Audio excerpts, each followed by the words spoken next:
Assalamu alaikum, Dr. Afshin Akbar here, Associate Professor Physiology. Today we are going to start our third chapter, Dietrum, Genetics. इसमें हम discuss करेंगे multiple factors, multiple mechanism, how DNA forms proteins और messenger RNA and from different processes. अच्छा जी, हमारा जो सबसे पहले इसमें जो जेनेटिक्स में हमने सबसे पहले चीज़ डिस्कस करनी है, this is DNA, nucleus, gene, chromosomes and proteins. Genetics में जो सबसे इम्पोर्टेंट वर्ड्स हम यूज़ कर रहे हैं in different sentences, we are using DNA, nucleus, gene, chromosome and proteins. Nucleus में जो है वो क्या मौजूद होते हैं? Chromosomes. They are made up of deoxyribonucleic acid, जिसे हम डीएनए भी कहते हैं। ठीक है, यहाँ पे इस डायग्राम में आपको नजर आ रहा है section of DNA that codes for a protein is called gene. DNA का एक ऐसा सेक्शन जिसके ऊपर कोड लगे हुए हैं फॉर प्रोटीन, उसे हम कहते हैं ये जीन है। ठीक है,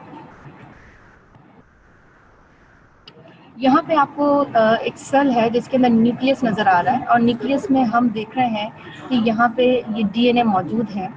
जैसे ही डीएनए के जो डबल स्ट्रैंड होता है डीएनए, और जो आरएनए होता है वो सिंगल स्ट्रैंड होता है, तो होता क्या है इसके अंदर कि जो डीएनए है उसके थ्रू प्रोसेस, जो सबसे पहला स्टेप है प्रोटीन फॉर्मेशन का, सबसे पहले डीएनए ट्रांसक्रिप्शन कराती है। That means this DNA will try to make some RNA.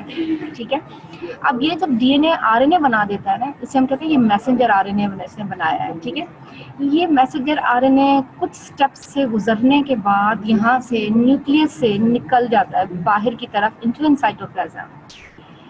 Cytoplasm में फिर ये मुख्तलिफ प्रोसेसेस से गुजरता है, और यहाँ पर उस प्रोसेस को हम कहते हैं ट्रांसलेशन ऑफ मैसेंजर आरएनए। ठीक है, उसके बाद वो फाइनल ये प्रोटीन बनाता है।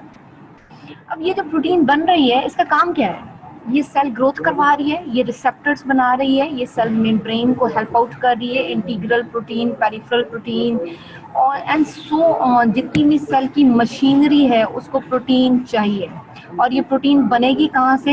ये न्यूक्लियस से प्रोसेस स्टार्ट होगा। Number 1 transcription, and from this transcription process messenger RNA is form. This messenger RNA is transferred into an cytoplasm.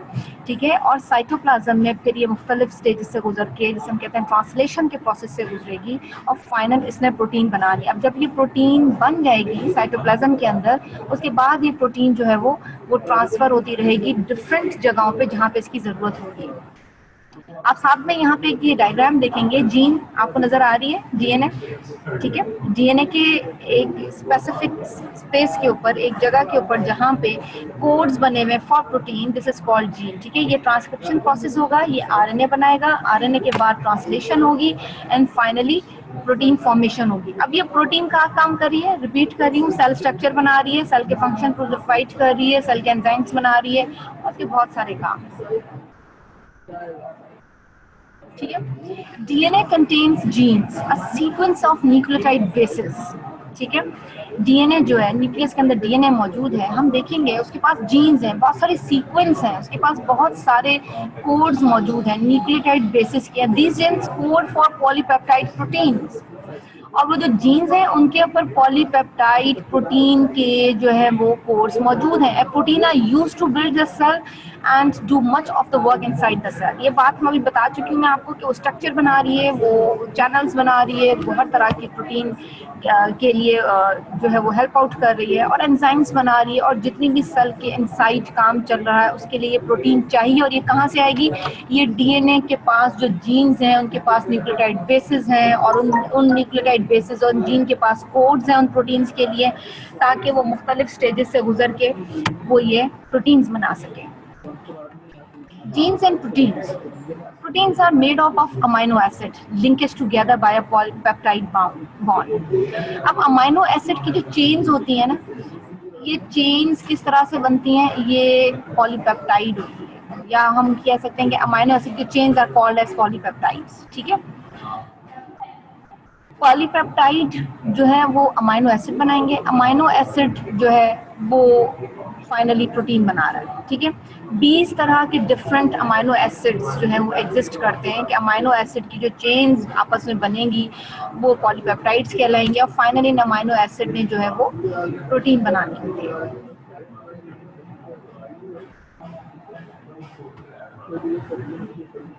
DNA is a genetic material. DNA में located with the 23 pairs of chromosome in the nucleus. और DNA के दो main function है. आपसे पूछा जा सकता है जी what are the functions of DNA? तो DNA can perform a reproduction, reproduce itself when cell divides, and it can transmit the information transmission via protein synthesis. ठीक है, ये दो मेन काम कर रहा है, एक रिप्रोडक्शन, एक अपने आप को रिप्रोड्यूस कर रहा है, ठीक है, और जब सेल डिवाइड हो रहा है उसके अलावा इंफॉर्मेशन ट्रांसमिशन कर रहा है, इंफॉर्मेशन आगे की तरफ भेज रहा है, और किस तरह, bye protein synthesis. DNA begins to process. DNA is found inside the nucleus. बड़ी कॉमन सी बात है, हमें पता है इस बात का, ठीक है जी। DNA न्यूक्लियस के अंदर होता है। Proteins however made in the cytoplasm of cell by organelles called ribosomes. लेकिन प्रोटीन्स कहाँ बन रही हैं? ये बन रही हैं राइबोसोम्स के थ्रू इनसाइड द साइटोप्लाज्म। अब जाहिर है हमने डिस्कस किया कि जिन न्यूक्लियस के अंदर मैसेंजर आरएनए बनता है वो कुछ प्रोसेस से गुजरने के बाद चला जाता है साइटोप्लाज्म में।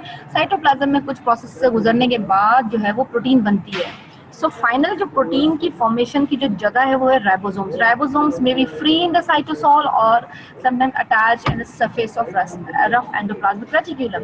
हमने कल डिस्कस किया था कि आरईआर और रफ एंडोप्लाज्मिक रेटिकुलम के ऊपर जो है वो राइबोसोम्स अटैच्ड होते हैं, ठीक है। सो या तो राइबोसोम फ्री साइटोप्लाज्म में भी मौजूद होते हैं और या रफ एंडोप्लाज्मिक रेटिकुलम के साथ मौजूद होते हैं। स्टार्टिंग करते हैं with the DNA. DNA code must be copied and taken to the cytosol. DNA के ऊपर जो कोड होता है ना वो कॉपी होता है।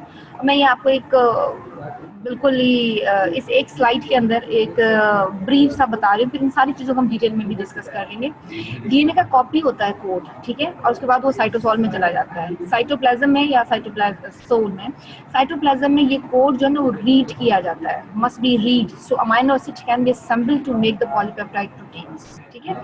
और साइटोप्लाज्म में इसको रीड करके और उसके बाद जो पॉलीपेप्टाइड्स होती हैं या जो अमाइनो एसिड्स होती हैं ये असेंबल होती हैं। अमाइनो एसिड असेंबल होंगी, पॉलीपेप्टाइड बनाएंगी, मतलब प्रोटीन बनाएंगी, और फाइनल जो प्रोसेस जो कहते हैं प्रोटीन सिंथेसिस हो गई। अब ये सारे कोड क्या हैं, किस तरह से साइटोप्लाज्म में रीड हुए, इनको हम डिटेल में भी डिस्कस करेंगे। आरएनए एंड डीएनए, उनका रोल क्या है? DNA is the master plan and RNA is the blueprint of the master plan. सबसे पहले मास्टर प्लान कहाँ से आ जाता है? डीएनए दे देता है कि जी ये मास्टर प्लान है, इस तरह से हमने जो है वो प्रोटीन बनानी है। आरएनए उसको रीड करता है, उसका ब्लूप्रिंट बनाता है उस मास्टर प्लान का, और फाइनली प्रोटीन सिंथेसिस करवाएगा। डीएनए के जो बेसिक बिल्डिंग ब्लॉक हैं, फॉस्फोरिक एसिड है, शुगर है, डीऑक्सीराइबोज हैं, 4 नाइट्रोजनस बेसेस हैं। हम डीएनए की बात कर रहे हैं। 2 प्यूरीन्स हैं एंड 2 पिरिमिडीन्स हैं, ठीक है। जो प्यूरीन्स है उसमें एडेनाइन है, ग्वानिन आता है। जो 2 पिरिमिडीन्स हैं उसमें थायमिन एंड साइटोसिन है, ठीक है। थायमिन को याद रखिए क्योंकि हम आगे डिस्कस करेंगे, आरएनए में ये यूरेसिल में कन्वर्ट हो जाती है। So 2 purines and 2 pyrimidines and phosphoric acid, sugar, deoxyribose और जो 4 नाइट्रोजनस बेसेस हैं जो कि बहुत ही इंपॉर्टेंट है। First stage in the formation of DNA nucleotide formation होती है। सबसे पहला जो स्टेज है ना formation of DNA, nucleotide formation. हम यहाँ पे देखेंगे फॉस्फोरिक एसिड है, डीऑक्सीराइबोज है, ये हमें बेसिस नजर आ रही हैं। एडेनिन है, ग्वानिन है, थायमिन है और साइटोसिन है। So adenine and guanine are purines and the thymine and cytosine are pyrimidines, ठीक है। यहाँ पे डी ऑक्सी एडेनाइल एसिड है, ये थायमिडिक है और ग्वानिलिक है और सिस्टिडालिक एसिड है, ठीक है। ये वही प्यूरिन्स और पायरिमिडिन्स।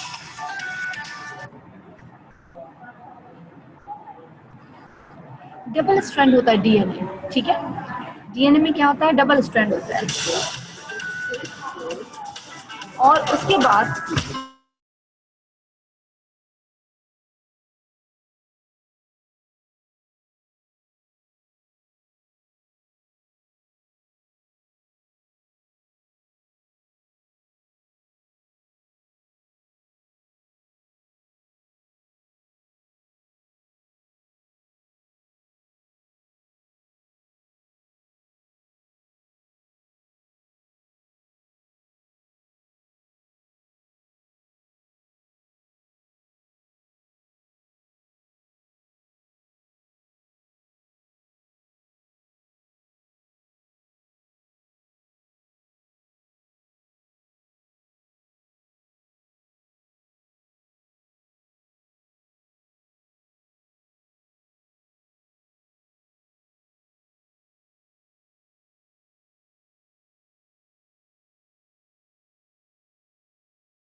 अच्छा जी, मैं रिपीट कर रही हूँ, ये थोड़ा सा इसमें थोड़ा सा मैं प्रॉब्लम था आवाज का। अच्छा जी, ये जो हम देख रहे हैं यहाँ पे डीएनए जो है वो डबल स्ट्रैंड डीएनए, राइट, और डबल स्ट्रैंड डीएनए, जबकि हम आरएनए को देख रहे हैं, आरएनए सिंगल स्ट्रैंड होता है, ठीक है।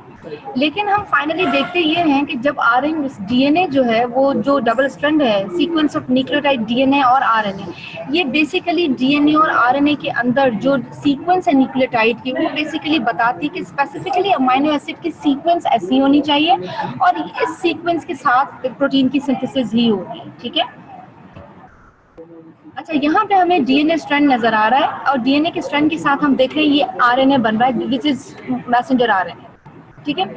डीएनए के स्ट्रैंड के पास ही यहाँ पे हम देखेंगे कि एक एंजाइम होता है आरएनए पॉलीमरेज, ठीक है। इसका रोल आगे हम डिस्कस करते हैं, लेकिन आप यहाँ पे देखिएगा कि डीएनए के स्ट्रैंड के एक स्पेसिफिक एरिया के पास ये एक एंजाइम आके वहाँ पे अटैच होता है और फाइनली ये एंजाइम जो है वो मैसेंजर आरएनए की फॉर्मेशन में हेल्प आउट करेगा।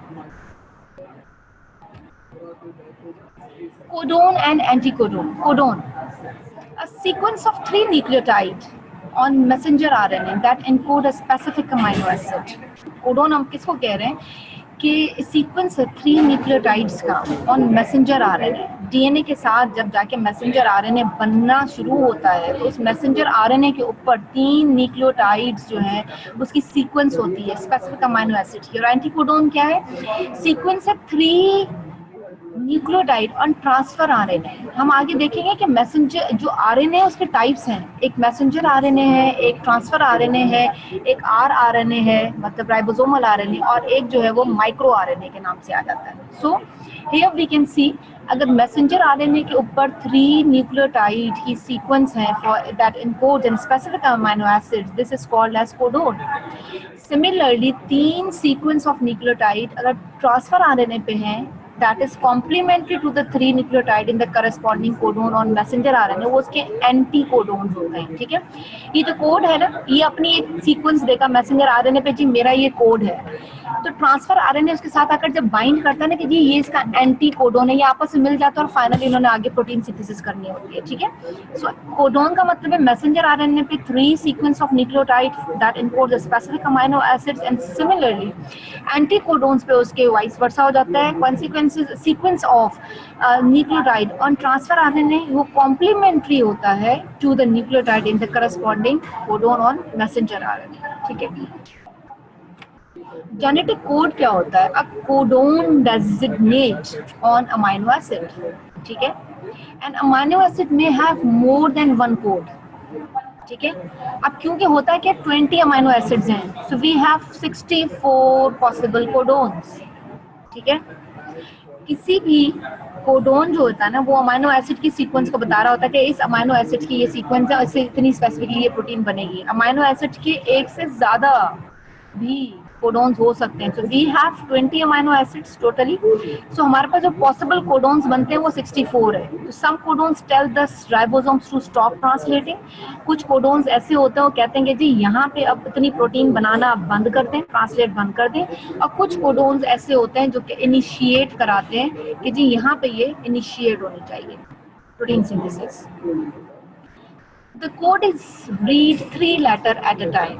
जो कोड होता है ना, यहाँ पे इस डायग्राम में आपको नजर आ रहा है जैसे सिस्टीडीन, एडेनिन, एडेनिन, ठीक है। फिर ये एडेनिन, यूरेसिल, गुआनिसिन।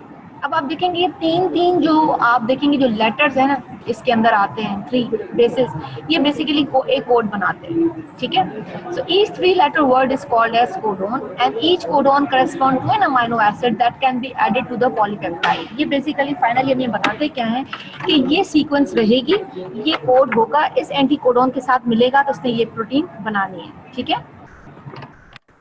आरएनए कोडोन्स होते हैं बेसिकली, इनको याद रखना है। सीसीजी है, एक यूसीयू है और जीएए है। 3 आरएनए के कोडोन्स होते हैं, जिसे हम प्रोलीन कहते हैं, ठीक है, सीसीजी को, ठीक है। सिस्टीडीन आ जाता है इसके अंदर, सिस्टीडीन है, गुआनिसिन है, फिर ये यूरेसिल आ जाता है और ये सिस्टीडीन, फिर यूरेसिल, फिर गुआनिडीन, एए। सो सिमिलरली ये प्रोलीन, सीडीन, ग्लूटामिक एसिड, ये 3 तरह के कोड्स आते हैं जो कि आरएनए अपनी कोड्स आगे देती है for the synthesis of protein.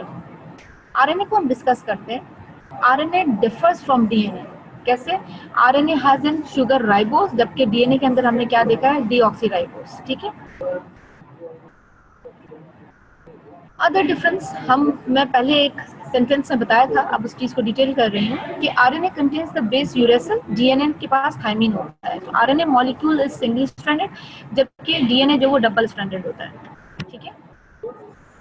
Protein synthesis किस तरह से हो रही है? Enzyme control all the chemical reactions of organisms. ठीक है। एंजाइम्स जो होते हैं ना, किसी भी ऑर्गेनिज्म के अंदर कोई भी जो केमिकल रिएक्शंस होते हैं ना, वो बेसिकली एंजाइम कर रहे होते हैं, उनको कंट्रोल एंजाइम्स करते हैं किसी भी केमिकल रिएक्शन को। ठीक है। और एंजाइम किस चीज से बनते हैं? प्रोटीन से बनते हैं। ठीक है। So DNA has instruction for making proteins, therefore DNA control cells and provide workers with instructions. अब होता है क्या, डीएनए जो है वो कहता है, इंस्ट्रक्शंस देता है कि जी प्रोटीन बनाएं आप। सो डीएनए जो है ना उस सेल को कंट्रोल कर रहा है, जैसे हम कहते हैं कि वो मास्टर प्लान वो देना शुरू कर देता है, और उसके साथ साथ ये वर्कर्स भी प्रोवाइड करता है विद इंस्ट्रक्शंस। ठीक है। सो RNA is the workers. RNA किससे वो काम करा रहा है कि जी आप उसके वर्कर, आरएनए उसका वर्कर है and worker for the protein synthesis and take instructions. इतनी बात समझ आ गई कि जो डीएनए है वो इंस्ट्रक्शंस दे रहा है for making a proteins, therefore DNA control the cells. और उसने अपने पास काम वाले कौन से रखे हुए हैं? काम वाली मासी कौन सी है इसकी? ये इसकी काम वाली मासी है आरएनए। और आरएनए इसका जो वर्कर है, उसने क्या काम करना है? इसने प्रोटीन सिंथेसिस करनी है and take instructions from DNA. Right. ये बहुत सिंपली करके आपको समझा रही हूँ ताकि आपको समझ आए कि कंट्रोल कौन कर रहा है। सो आरएनए के अंदर हम देखेंगे न्यूक्लिक एसिड है, डीएनए डबल स्ट्रैंडेड होता है, जिपर, जिप की तरह होता है, जैसे जिप बंद हो जाती है, दो स्ट्रैंड होता है। आरएनए जो होता है वो सिंगल हेलिक्स होता है, सिंगल स्ट्रैंड होता है उसका, and one side of the zip is there. ठीक है, इसकी फॉर्मेशन में। मैसेंजर आरएनए की हम बात करते हैं। Messenger RNA is a single stranded, ये मैसेंजर आरएनए आ रहा है, formed on a single strand of DNA by the process of transcription in the nucleus. Messenger RNA कैसे बन रहा है कि इनसाइड द सेल, न्यूक्लियस के अंदर, ठीक है, न्यूक्लियस के अंदर डीएनए के साथ मिलके वहां से मैसेंजर आरएनए की एक सिंगल स्ट्रैंड बनती हुई निकल रही है। ये डीएनए इसको जो है वो एक single strand of messenger RNA की बना के बाहर न्यूक्लियस में भेजता जाएगा, और न्यूक्लियस से ये बाहर चल जाएगा। और जो प्रोसेस है जिसमें मैसेंजर आरएनए बन रहा है फ्रॉम डीएनए, तो ये क्या है? इसे हम ट्रांसक्रिप्शन कहते हैं। Formed on a single strand of DNA by the process of transcription in the nucleus. ठीक है, ये क्या बनाएगा? Messenger RNA.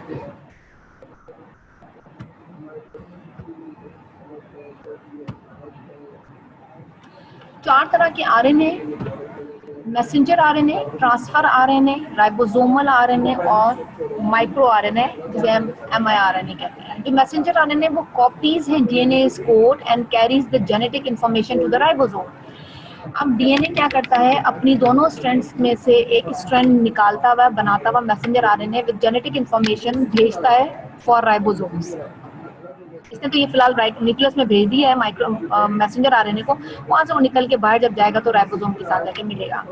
ट्रांसफर आरएनए जो होता है ना, वो कहाँ पर होता है? ट्रांसफर आरएनए क्या करता है? वो एक्टिवेट करता है अमाइनो एसिड्स को to the ribosomes where proteins are synthesis.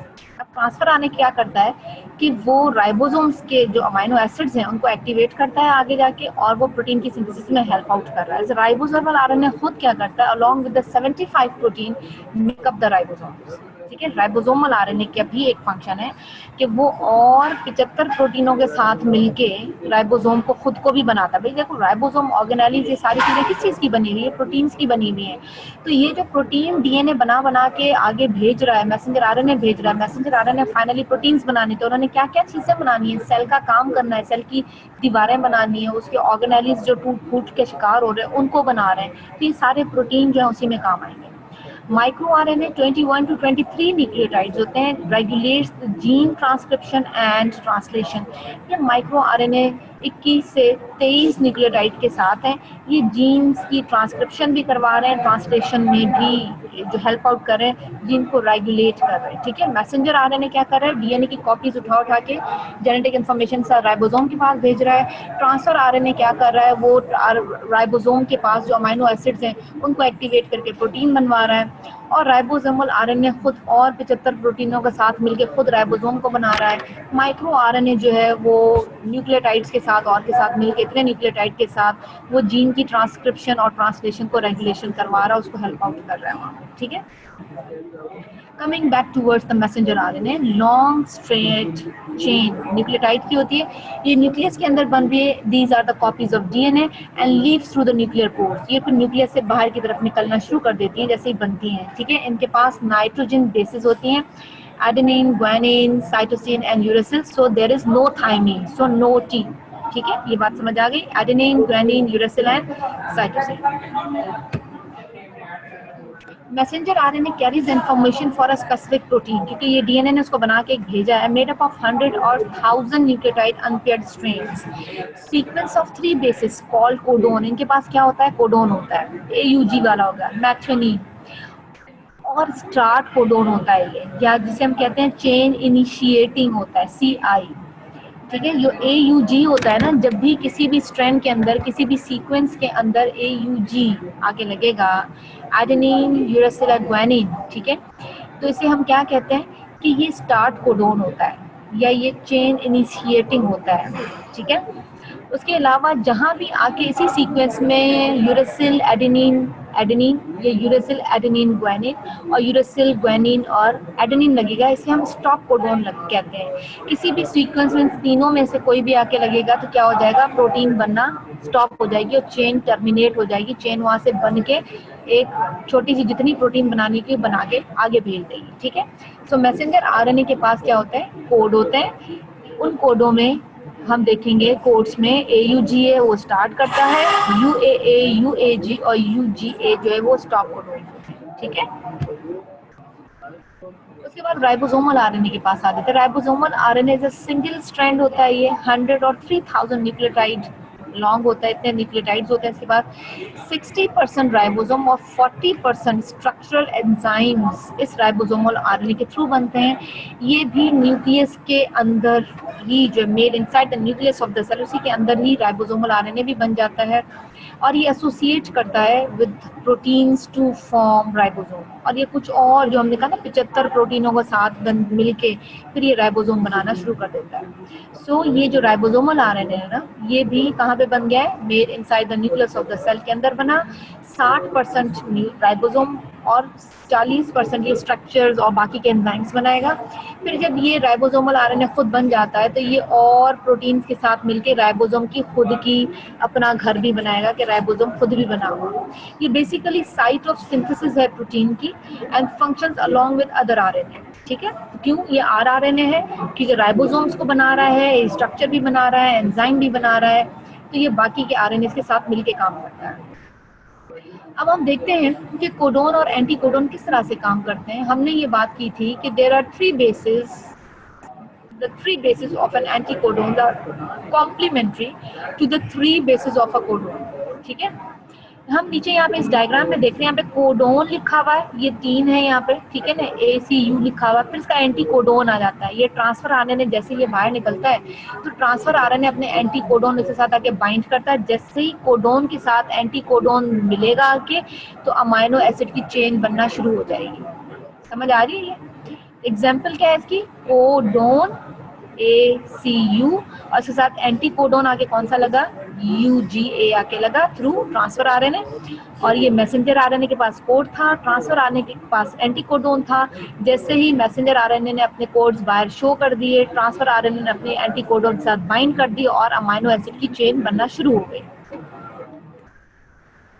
अब ट्रांसक्रिप्शन और ट्रांसलेशन में को हम और थोड़ा सा डिस्कस करते हैं। Pathway for the making of proteins, DNA से मैसेंजर आरएनए बना, मैसेंजर आरएनए के बाद ट्रांसफर आरएनए राइबोसोम्स के पास और फिर उन्होंने फाइनली जो है वो प्रोटीन बनाना शुरू कर दी। ठीक है, मैसेंजर आरएनए के पास क्या था, कोडोन था, ट्रांसफर आरएनए के पास क्या था, एंटी कोडोन्स था, तो उन्होंने फाइनली मिलकर क्या बनाई, अमाइनो एसिड चेन्स और उसे प्रोटीन्स। The प्रोडक्शन और सिंथेसिस ऑफ पॉलीपेप्टाइड चेन्स और प्रोटीन्स, टू फेजेस होते हैं, ट्रांसक्रिप्शन भी ट्रांसलेशन भी। Messenger RNA must be processed before it leaves the nucleus of eukaryotic cells. अब हम बात करें जो मैसेंजर आरएनए था, जो हमने कहा कि डीएनए ने बना बना के बाहर भेजा, उससे पहले वो प्रोसेस होता है न्यूक्लियस के अंदर यूकैरियोटिक सेल्स। किस तरह से होता है हम देखते हैं कि डीएनए ने आरएनए बनाया, आरएनए से प्रोटीन बन गया, ठीक है। तो ये न्यूक्लियस है। डीएनए ने क्या किया, ट्रांसक्रिप्शन के जरिए मैसेंजर आरएनए बनाया। मैसेंजर आरएनए उस ट्रांसक्रिप्शन प्रोसेस में 2 स्टेप से गुजरता है। पहले प्री मैसेंजर आरएनए बनाता है, फिर ये मैच्योर मैसेंजर आरएनए बनाता है। फाइनली मैच्योर मैसेंजर आरएनए बन के जब न्यूक्लियस के पोर्स में से बाहर निकल के साइटोप्लाज्म में आता है, वो राइबोसोम्स के साथ आके अटैच हो जाता है। जब ये राइबोसोम के साथ अटैच होना शुरू हो जाता है, तो वहां से फिर ये प्रोटीन सिंथेसिस जो इसकी स्टार्ट हो जाती है। ट्रांसक्रिप्शन में हम देखेंगे the process of copying the sequence of one strand of DNA, the template strand. Messenger RNA उसको कॉपी करता है टेम्पलेट स्ट्रैंड को and require the enzyme RNA polymerase. अब ये क्या करता है कि डीएनए कहता है कि जनाब मैंने जब एक मैसेंजर आरएनए की कॉपी भेजनी है आगे, तो उसको लिए रिक्वायरमेंट है कि जब तक वहाँ पे आरएनए पॉलीमरेज नहीं होगा, तो वहाँ पर ये कॉपी स्ट्रैंड बन के मैसेंजर आरएनए की बाहर नहीं आएगी। सो here they need what? RNA polymerase, ठीक है। हम आगे देखते हैं, ये डीएनए के डबल स्ट्रैंड बना हुआ है, यहाँ से ये क्या बन के निकल रहा है, मैसेंजर आरएनए बना रहा है, ठीक है। और इस ट्रांसक्रिप्शन जो प्रोड्यूस हो रही है इसमें मैसेंजर आरएनए, ट्रांसफर आरएनए और आरआरएनए बन रहा है, ठीक है। अब हम देखते हैं इसके अंदर, here we are, इस डायग्राम में आप देखिएगा ये डीएनए की जो डबल स्ट्रैंड है, ठीक है, यहाँ पे एक एंजाइम है आरएनए पॉलीमरेज। आरएनए पॉलीमरेज जब आके बाइंड होता है एज प्रोमोटर, एक ऐसी sequence of as a template strand पे आके जब ये अटैच होना शुरू हो जाता है, ठीक है, तो वहाँ पर इनिशिएशन साइट भी इसे हम कहते हैं। जैसे ये एक प्रोमोटर सीक्वेंस एरिया है इसका, यहाँ पे ये इनिशिएट कर रहा है आके कि जिससे मैसेंजर आरएनए बनाना है, ठीक है। आरएनए पॉलीमरेज ये एंजाइम जैसे ही आके यहाँ पर बाइंड होता है, यहाँ पे आके अटैच होता है डीएनए की स्ट्रैंड के साथ इनिशिएटिंग साइट के पास, तो ये क्या करता है, ये अनविंड करता है डीएनए को खोलता है, बिल्कुल ऐसे खोलना शुरू कर देता है। उस खोल के जैसे ये अनविंड होना शुरू हो जाता है, यहीं से हम देखेंगे कि इस अनविंड वाले एरिया में यहाँ पे हम देखेंगे मैसेंजर आरएनए की फॉर्मेशन शुरू हो जाती है, ठीक है। Transcription, during transcription RNA polymerase bind करता है डीएनए के साथ and separate the DNA strand. अब ट्रांसक्रिप्शन में इससे पिछली डायग्राम हमने क्या देखा था, आरएनए पॉलीमरेज आके इसके साथ बाइंड हुआ और इसने इसका जो स्ट्रैंड, जो डबल स्ट्रैंड था, डबल हेलिकल था, इसको खोलना शुरू कर दिया, ठीक है। उसको अनवाइंड कर सेपरेट करता है डीएनए के स्ट्रैंड को। आरएनए पॉलीमरेज उसके बाद जो है then uses one strand of DNA as a template to assemble the nucleotide into an RNA. अब क्या करता है, आरएनए पॉलीमरेज आया, डीएनए की सीक्वेंस के साथ लगा, उसने इसको अनवेंड किया डीएनए को और उसको अलग किया और उसके बाद इनिशिएट कर दी ट्रांसक्रिप्शन प्रोसेस। इसमें पॉलीमरेज क्या करता है, आरएनए पॉलीमरेज क्या करता है, ये एक स्ट्रैंड को, इस स्ट्रैंड को यूज करेगा, ठीक है, इस एक स्ट्रैंड को यूज करेगा और वो टेम्पलेट एक बनाएगा उसका, और वो न्यूक्लियोटाइड जो है आरएनए के उसको असेंबल करना शुरू कर देगा, ठीक है।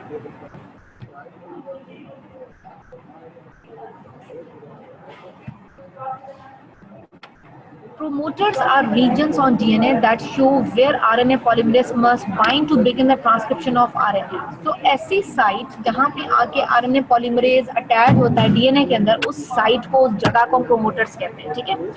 Specific base sequence act as a signal to stop, which is called the termination signals. तो होता क्या है कि एक DNA की डबल स्ट्रैंड जो है ये हेलिकल बना हुआ है, डबल स्ट्रैंड इसका जो स्ट्रक्चर है, ये फॉरन इसका जो प्रोमोटर एरिया है, जिसे हम कहते हैं कि वो एरिया जहाँ पे इनिशिएशन हो रही है, आरएनए पॉलीमरेज बाइंड हुआ, उसने क्या किया, डीएनए को खोलना शुरू कर दिया, उसकी जिप को खोलना शुरू किया, उसके साथ एक ही जो उसका टेम्पलेट जो स्ट्रैंड है, उसके साथ एक टेम्पलेट स्ट्रैंड इसे हम कहते हैं, इसके साथ आके आरएनए जो है वो इसने बनाना शुरू किया इस टेम्पलेट स्ट्रैंड के साथ, और इसने आरएनए बना के बाहर भेजा, कहाँ पे, इनटू न्यूक्लियस में ही भेजा, उसके बाद वो बाहर की तरफ मूव करेगा, ठीक है। और फाइनली कुछ बेस सीक्वेंस एक्ट करती हैं यहीं पर ही, इसी स्ट्रैंड के पास ही, और वो फाइनली कहती है कि ये टर्मिनेशन करे सिग्नल, इतनी प्रोटीन काफ़ी थी। हम इस डायग्राम में देख रहे हैं न्यूक्लियस है, न्यूक्लियस की पोर्स में से अब ये मैसेंजर आरएनए बन बन के बाहर निकल रहा है, ठीक है। मैसेंजर आरएनए के ट्रांसक्रिप्ट बाहर निकल, messenger RNA leave the nucleus through the it's pores and goes into the ribosome. अब ये बन बन के बाहर निकल रही है। कैसे बनी है? डीएनए के पास आके उसकी प्रोमोटर एरिया के पास आरएनए पॉलीमरेज बाइंड हुआ। आरएनए पॉलीमरेज ने क्या किया कि उसके डीएनए के डबल हेलिकल को खोलना शुरू किया। वहां से उसने एक जो इसका स्ट्रैंड था उसको टेम्पलेट स्ट्रैंड किया, और वहां से उसने मैसेंजर आरएनए बनाया। मैसेंजर आरएनए को बना के इसने न्यूक्लियस में भेजा। न्यूक्लियस की पोर्स में से ये मैसेंजर आरएनए बन के अब बाहर की तरफ आ गया है, ठीक है।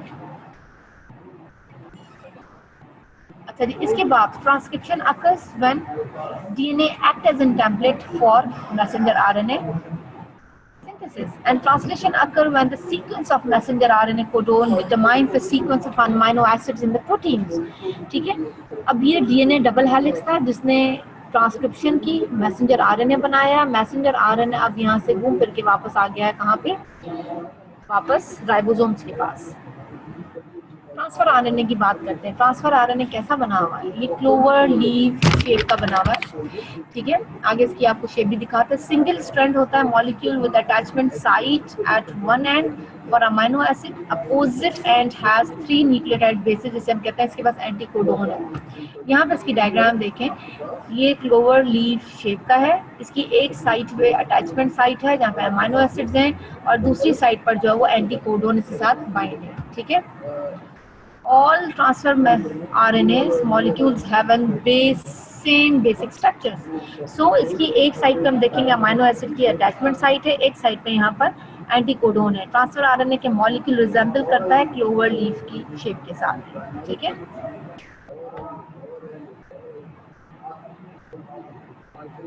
चलेंगे translation process of decoding the messenger RNA into a polypeptide chain, and ribosome read the messenger RNA 3 bases or 1 codon at a time and construct the protein, ठीक है।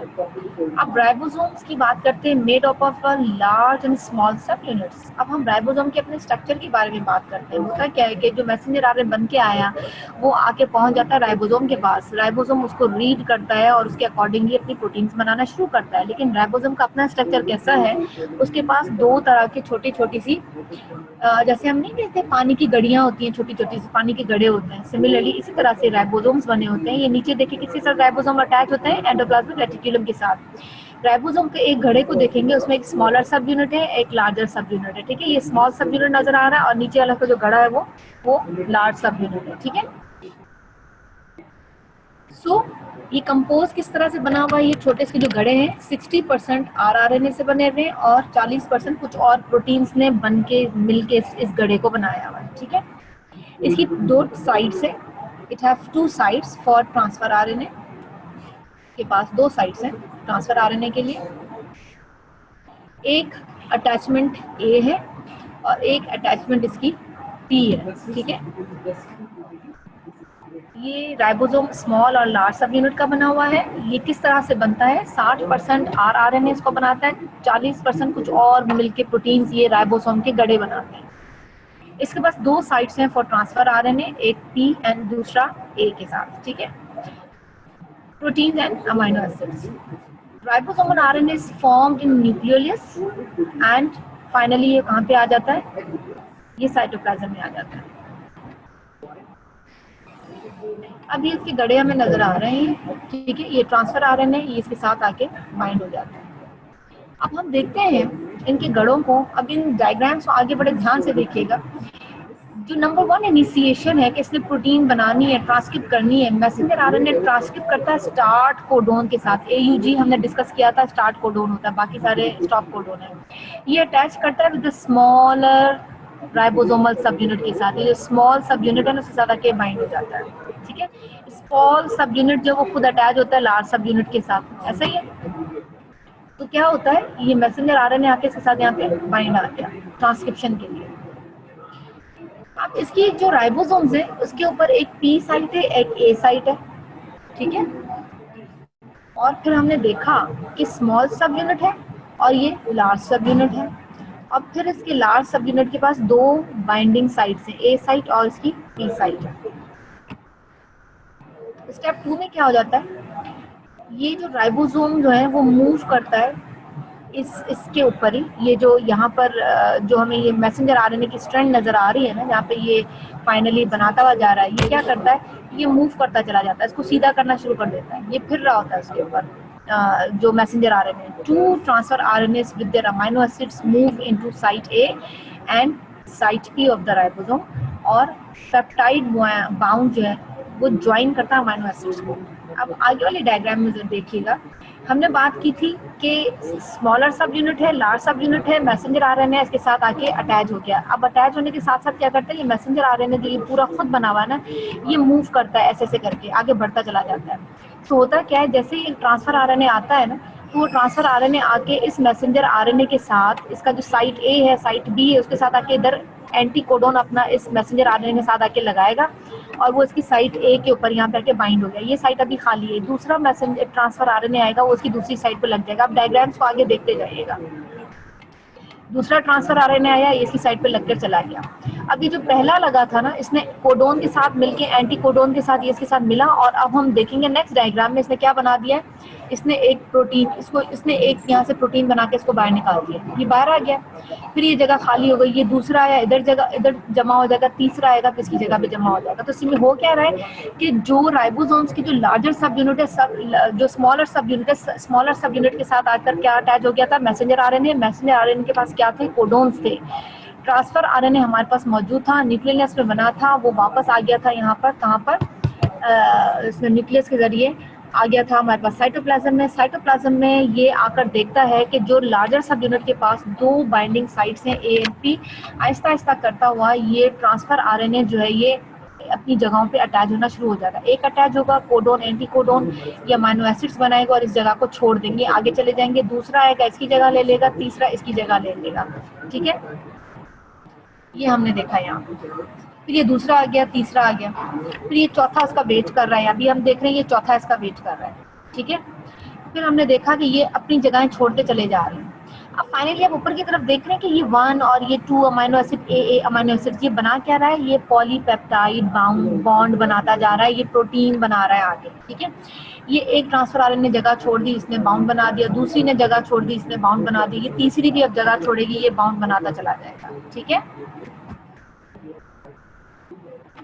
ये देखा आपने, ये amino acid 1, amino acid 2, amino acid 3, 4, और ये फिर अब 5वां इसका वेट कर रहा है, ठीक है। ये सीक्वेंस चलता जाएगा और ये 5 अमीनो एसिड्स की हम देखेंगे, ये बहुत सारी सीक्वेंस, इस हद तक सीक्वेंस बनी 1 2 3 4 5, और उसके बाद जनाब ये 99 एंड 200 तक बनी। उसके बाद जो है वो टर्मिनेशन कोडोन टर्मिनेशन कोडोन आ गया, और इसने कहा जी ये पूरी एक पहली पेप्टाइड जो है वो चेन बन चुकी है, प्रोटीन बन चुकी है, और यहाँ पे ये मैसेंजर आरएनए ने जो अपना स्ट्रैंड जो है वो खत्म कर दिया। फाइनली एक आ जाएगा टर्मिनेशन और स्टॉप कोडोन आ जाएगा।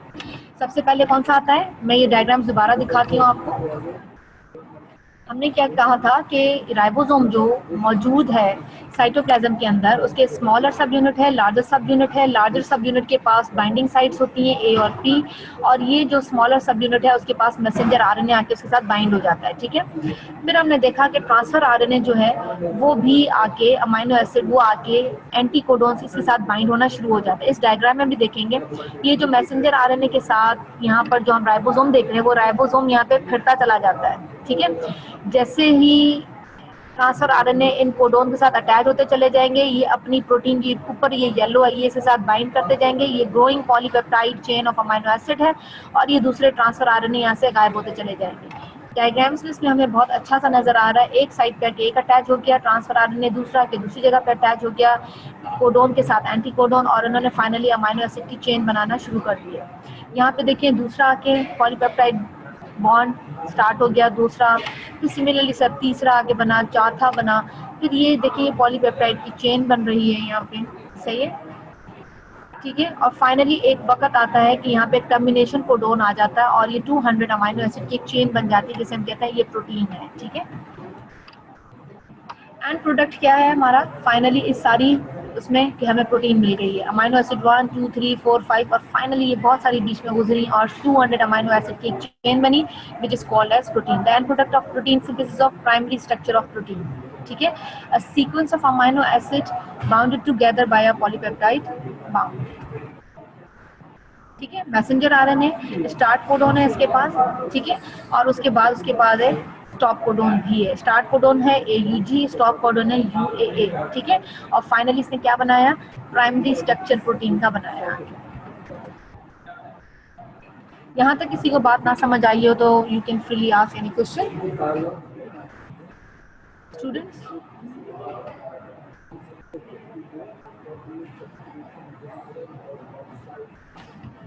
ये बात इतनी समझ आ गई है?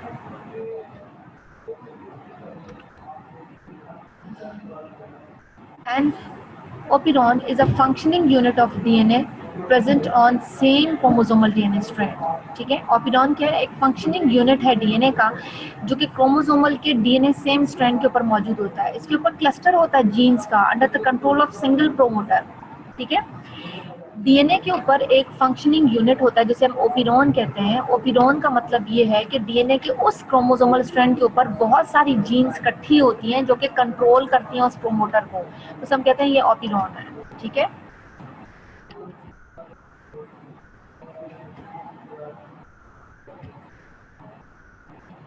ओपिरॉन क्या है, is a cluster of coordinately regulated gene. इसके अंदर स्ट्रक्चरल जीन्स भी हैं, रेगुलेटरी जीन्स भी हैं। जो स्ट्रक्चरल जीन्स होती हैं वो इनकोड करती हैं एंजाइम्स को, रेगुलेटरी जीन्स जो है वो इनकोड करती हैं, रिप्रेसर भी होती हैं, एक्टिवेटर और एक्सप्रेशन भी करती हैं, कि काफ़ी चीज़ों को रिप्रेस कर देती हैं और कुछ को एक्सप्रेस भी करती हैं।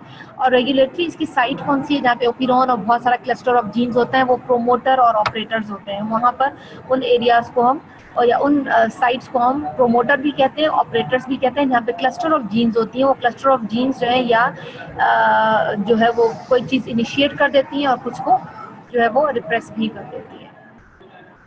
अच्छा, ओपिरॉन जो है वो नेगेटिव एंड पॉजिटिव कंट्रोल भी होता है। रिप्रेसर का मतलब है कि वो रिप्रेस कर देती है, रेगुलेटरी प्रोटीन बाइंड अगर वहाँ पे करती है तो वो प्रिवेंट करती है कि आरएनए पॉलीमरेज प्रोमोटर पे आके अटैच ना हो, वो ब्लॉक कर देती है जीन ट्रांसक्रिप्शन को। और जो एक्टिवेटर ऑपरेटर्स होते हैं that lies ahead of this promoter attracts the RNA polymerase, और वो कहती है जी ये एक्टिवेट हो जाए। दैट मीन्स कि जो ओपिरॉन है उसका नेगेटिव और पॉजिटिव कंट्रोल किस तरह से है, वो रिप्रेसर ऑपरेटर है तो उसका मतलब है कि वो क्या करेगी, जीन्स को बनना या आरएनए नहीं बनाएगी। अगर वो एक्टिवेटर ऑपरेटर के ऊपर है तो क्या करेगी, वो ओपिरॉन को एक्टिवेट कर देगी, आरएनए पॉलीमरेज को अट्रैक्ट करेगी और वो फौरन प्रोटीन बनाना शुरू कर देगी। देखिएगा यहाँ पर ये एक्टिवेटर ऑपरेटर है, यहाँ पर अगर आगे आरएनए पॉलीमरेज लगा तो उसने क्या करना है, उसने प्रोटीन बनानी है। अगर वो रिप्रेसर ऑपरेटर के ऊपर आकर लगा तो उसने क्या कर देना है, उसने आके जो है वो प्रोटीन को ब्लॉक कर देना है। ये भी यही चीज है।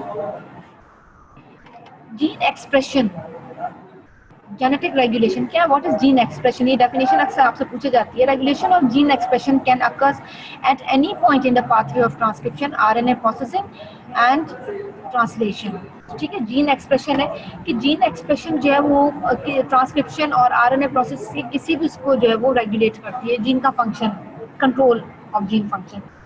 और प्रोमोटर जो वो कंट्रोल करता है जीन एक्सप्रेशन को by regulatory element it contains, उसके अंदर जो रेगुलेटरी एलिमेंट्स हैं, एंड जीन की आइदर एक्टिवेटेड भी होती है जीन्स और इनहिबिट भी होती हैं। एक्टिवेटेड है तो उसने मैसेंजर आरएनए बनाना है, प्रोटीन्स बनाने हैं, एक्टिवेटेड है या इनहिबिटेड है तो उसने उस सबको डीएक्टिवेट कर देना है, ठीक है।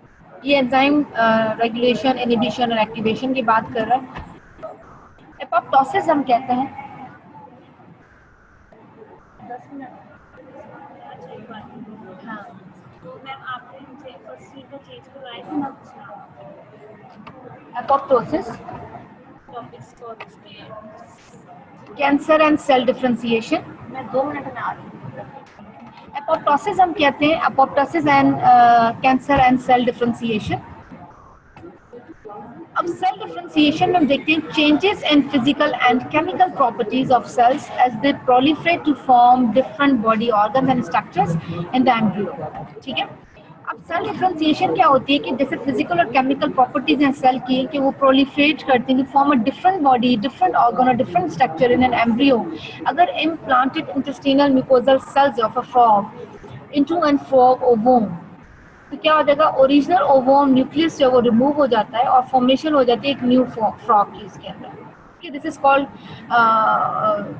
जो है सेल डिफरेंशिएशन। ठीक है।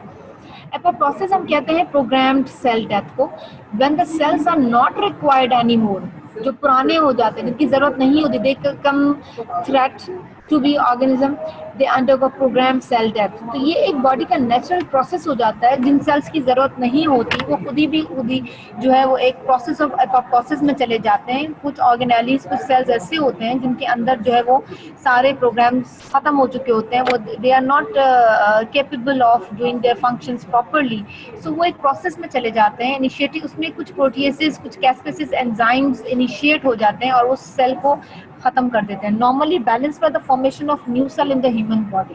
तो इसके लिए ज़रूरी होता है कि ये अपनी जो है वो न्यू बॉडी के अंदर जो न्यू सेल्स जनरेट हो ही रहे हैं, तो वो पुराने सेल्स जो है वो कैस्पेसिस उसके जरिए जो है वो खत्म होना शुरू हो जाते हैं। It's abnormalities, Alzheimer's disease, cancers and autoimmune disease. अगर इनके इस प्रोसेस के अंदर, अगर एपोप्टोसिस के अंदर अगर प्रॉब्लम आ जाए, किसी का अगर ये नॉर्मली काम नहीं कर रहा किसी सब्जेक्ट में, it can lead to Alzheimer's, cancers, autoimmune diseases. Body के सेल्स अपने ही खिलाफ होना शुरू हो जाते हैं। एपोप्टोसिस और नेक्रोसिस में बड़ा डिफरेंस है। एपोप्टोसिस में अफेक्ट द सिंगल सेल, जबकि necrosis group of neighbouring cells को भी खराब करता है। ठीक है। इसमें सेल श्रिंकेज हो जाता है, इसमें सेल स्वेलिंग हो जाती है, इसमें इन्फ्लेमेटरी प्रोसेस नहीं होता, इसमें बहुत सारा इन्फ्लेमेशन हो जाती है नेक्रोसिस में। इसमें मेम्ब्रेन ब्लैबिंग बट इंटीग्रिटी मेंटेन होती है, जब लॉस ऑफ मेम्ब्रेन इंटीग्रिटी हो जाती है। ठीक है। And similarly and so on different functions over here, increase mitochondrial membrane permeability and organelle swelling हो जाते हैं, क्योंकि ये एक एबनॉर्मल कंडीशन है नेक्रोसिस की। ठीक है। और एपोप्टोसिस जो ये प्रोग्राम सेल डेथ है, जब भी सेल पुराने हो जाते हैं, नए बन रहे हैं, वो इनको खत्म कर देते हैं। ठीक है।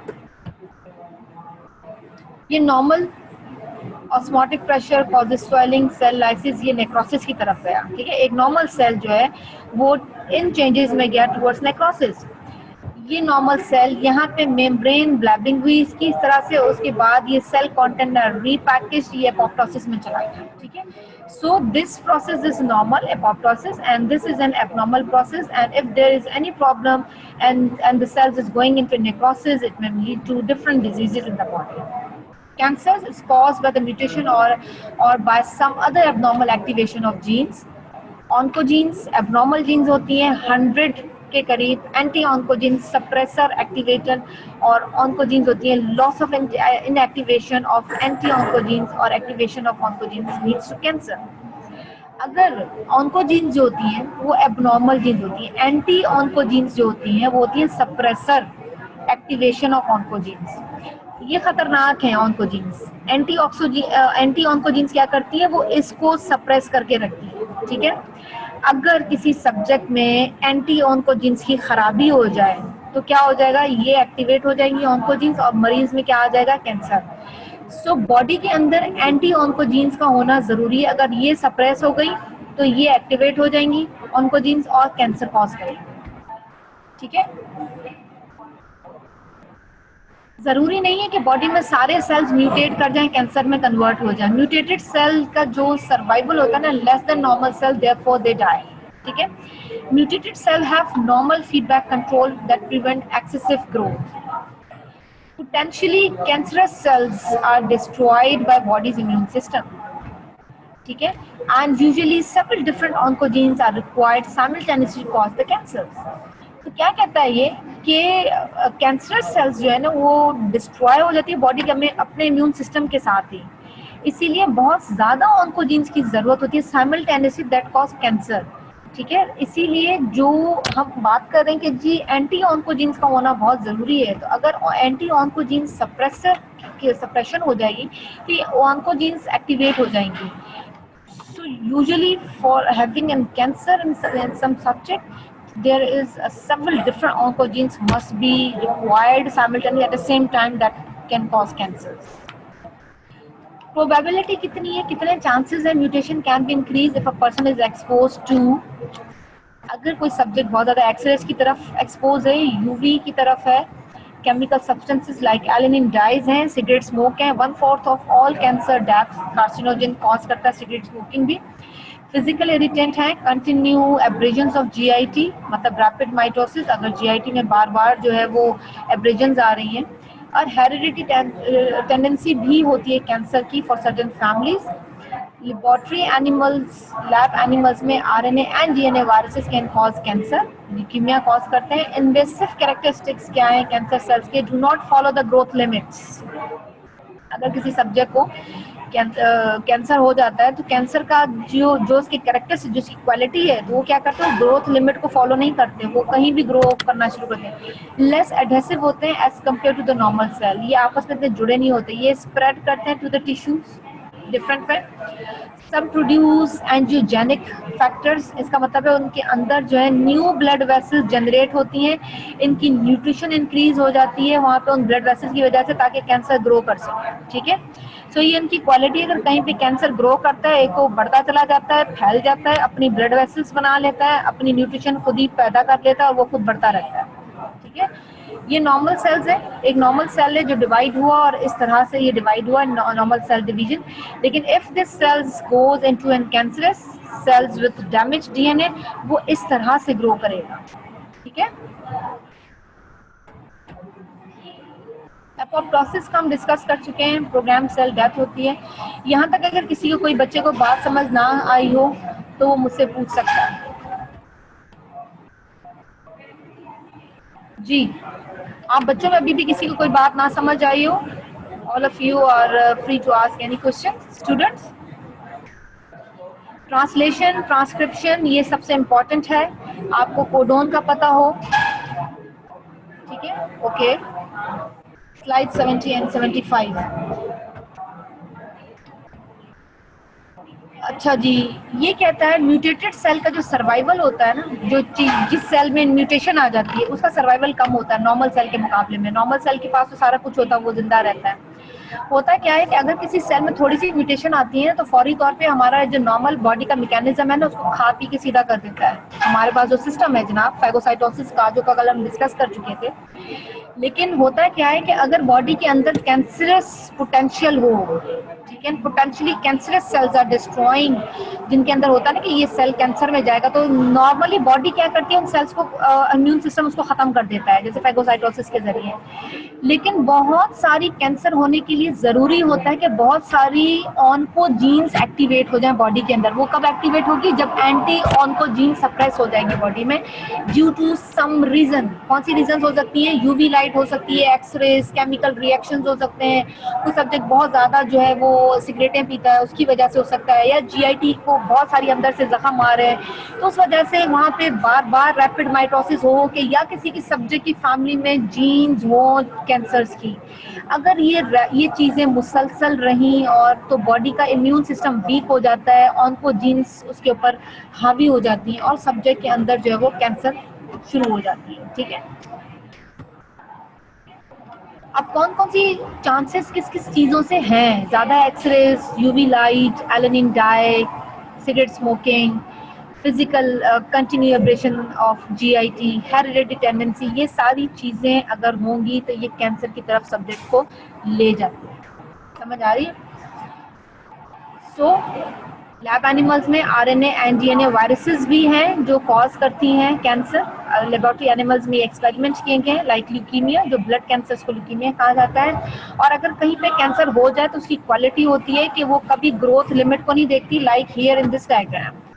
ठीक है, और उसके बाद वो लेस एडहेसिव होती है, आपस में इतने इनके सेल ज़्यादा यूनाइट नहीं होते। उसके अलावा ये क्या करती है, दूसरे टिश्यूज़ में फैल जाती है। दूसरा ये क्या काम करती है, अपनी नई ब्लड वेसल्स को जनरेट करती है। नई ब्लड वेसल्स के ज़रिए इसकी न्यूट्रिशन इंक्रीज हो जाती है, कैंसर ग्रो करना शुरू कर देता है। ठीक है, ये चीज़ है सारी। समझ आ गई है सबको?